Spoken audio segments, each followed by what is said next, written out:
কিন্তু বাস্তবায়িত হয়েছে, কিন্তু তারা নামমাত্র উদ্বোধন করে চলে গেছে। আজ পর্যন্ত বুড়িমারি থেকে ঢাকার উদ্দেশ্যে এই ট্রেনটি কখনোই ছাড়া হয়নি।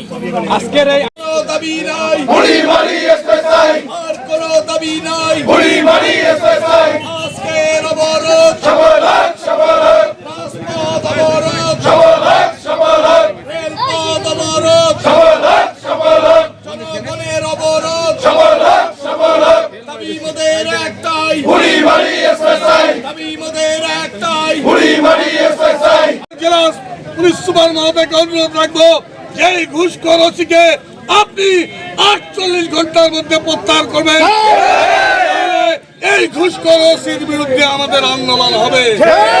আজকে আমি সাংবাদিক ভাইদেরকে অনুরোধ করবো, আপনারা আমাদের এই চলমান আন্দোলনকে আপনারা সর্বাত্মকভাবে প্রচার করে আমাদের এই পাটগ্রামের জনগণের দাবিকে আপনারা বাস্তবায়ন করার জন্য, হাতীবান্ধার জনগণের দাবিকে বাস্তবায়ন করার জন্য, কালীগঞ্জের জনগণের দাবি বাস্তবায়ন করার জন্য আপনারা আমাদেরকে সহযোগিতা করবেন এই বলে